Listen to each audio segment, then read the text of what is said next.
Secretary Benz Dizon ng PPWS na dating chairman, CEO ng BCDA na kasama o sila yung gumawa ng mga project dyan po sa Clark, Tarlac.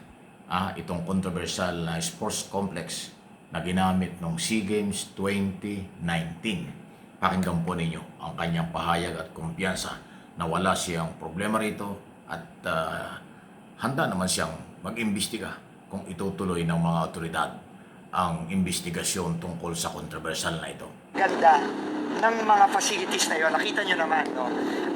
Nagbigay yan ng pride sa atin nung SEA Games noong 2019. Pati mga dayuhan, pati mga taga-Singapore, pinupuri yan. Kagaya nga na sinabi na rin ng Ombudsman at ng NBI, 2021 pa yan na-dismiss eh. So, kampante tayo dyan. Pero at the same time, kung mayroong mga investigasyon, kampante din tayo at tayo magko-cooperate dyan. Kasi,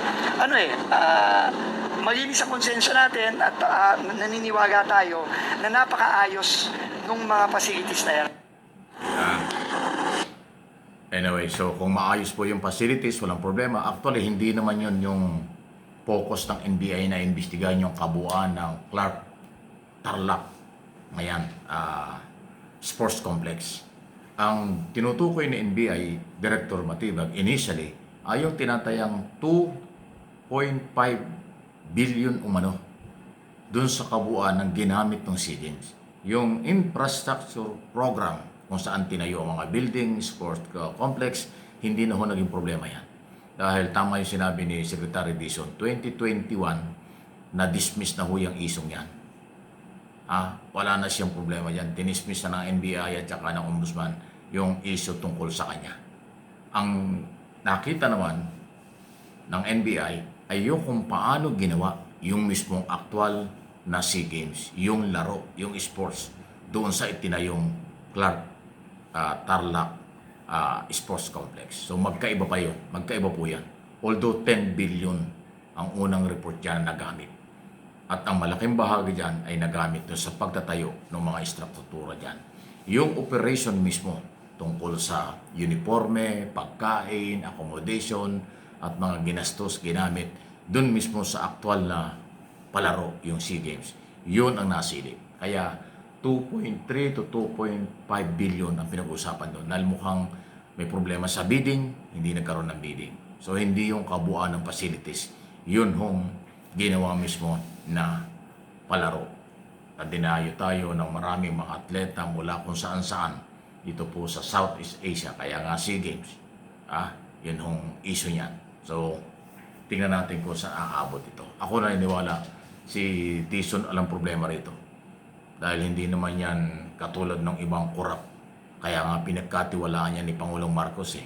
Kahit na-identify nung araw yan na pro Duterte. Isa yan sa malapit kay Duterte. Yan si Dizon. Pero, ito na nga. Pinagkatiwalaan siya. Ginawa siyang dating secretary ng Department of Transportation nung magkaroon ng anomalya dyan sa flood control scam project, itinlaga ng Pangulo, inalis sa DOTR, nilagay sa DPWS at ngayon, nakikita naman natin. Marami siyang nagagawang mga project, Maharlika Rehabilitation Project sa buong Pilipinas, pag-aayos ng mga flood control dito sa Metro Manila, Pump Station at paggagawa ng Along EDSA at iba pang mga proyekto na ipinatutupad ng Public Works under Secretary Dizon. Iyan po yung ginagawa niya sa kasalukuyan. Okay? Kaya ako personal ko rin opinion at paniniwala dyan, walang problema si Dizon dahil noon pa nalinis na ito. At hindi naman siya sinasabi ng NBI na pinagdudahan nila. Ganun pa man, kung magkakaroon ng investigasyon at tatawag daw siya, sa harap pa rin ho si Dizon dito sa investigasyon. Pero inuulit ko, ang concentration ng NBI dyan, base sa kanilang nakuha information, ay yun pong aktual na palaro na ginastusan ng malaking pera, mahigit na 2 billion. Yun, titingnan nila kung tamang nagastos tungkol sa pagkain at iba pang tulad na nabanggit ko. Noong araw pa, naging problema dyan yung pagkain eh. Yung issue na naging kikiam na lang ang pagkain ng mga atleta. So, uniforme at kung ano pa, yun ho. Yun ang isa sa mga siguro dahilan kung bakit yung dating chairman ng organizing committee na dating Speaker of the House, dating Secretary ng Department of Foreign Affairs at ngayon ay Senator Judge Cayetano. Yun po yung tatamaan dyan. Kaya ngayon dinadaan niya sa social media ang mga parinig, chismis, paratang at kung ano-ano pa for publicity only. Pero dahil ang mga NBI agent at ang director ng NBI ay mga professional bilang institusyon, hindi naman yan magigiba sa kaparatang ng senador. Lalo na ebidensya, testigo ang kanilang kinakalap at ihaharap sa mga formal investigation. Good luck. Basta may anomalya at pagdududa, pera ng bayan ang sangkot, tama lang, imbestigahan kahit sino. Managot ang kahit sino. Dati at kasalukuyang opisyal. Dahil ho ang korupsyon ay talagang matagal ng salo sa development at kaunlaran ng bansang Pilipinas. Dekada ng pinag-uusapan ito. Ngayon lang po nangyari talagang pinapanagot. Kaya marami mga investigasyon at pagpapay ng mga kaso. Kailangan yan. Kailangan po.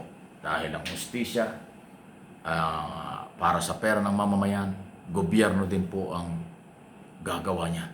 Dahil sila yung otoridad, pinag-uutusan ng batas na gumawa ng kaukulang investigasyon, mag-file ng mga kaso, papanagot din sa korte, ipakulong ka ng patunayan. Iyon po ang parte ng kasalukuyang sitwasyon. Abangan natin at subaybayan po natin. Huwag kayong magpapapaniwala sa mga propaganda.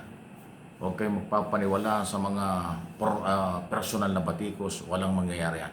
Basta issue hinaluan ng personal na pikon, ang pikon talo. Ang mapipikon at nagagalit sa mga investigasyon, lalo na kung meron mga basihan, baka guilty sila.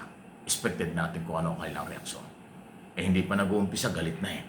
Hindi pa nag-uumpisa, sinisiraan na nila. Anong ibig sabihin nun? Inililihis na nila ang issue. Inililihis nila ang trabaho.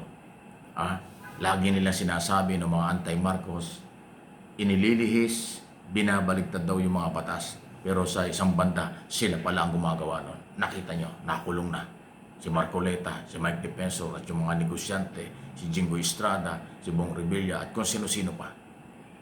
At yung ibang mga politikong kakampi at kumakampi sa kanila na nagsasabing binabaligtad, hindi tama pinatutupad ng batas, sila pala ang gumagawa nun. Kaya sinong mabalikan sila, merong probable cause, kinasuhan sila, inaresto at nakakulong na ngayon. Yun eh. Yung katotohanan hindi pwedeng pagtakpan. Dito sa kasalukuyang mga nakapwesto, puro paratang pa lang. Yung mga nagpaparatang, nakulong na, ipinakulong na kasi may basihan. Ang korte ang nagpakulong sa kanila, hindi ang executive department. Dahil ang korte hindi mag-i-issue ng warrant of arrest. Hindi nila ipapa-arresto ang kahit sino kung walang basihan, kung walang probable cause ang kasong plunder, pandarambong o graft in corruption laban doon sa mga nakakulong ngayon diyan sa Payatas. Sana masundan pa ng maraming maipakulong dito sa labang ito ng korupsyon dahil kailangan na. Please like and share, subscribe and follow.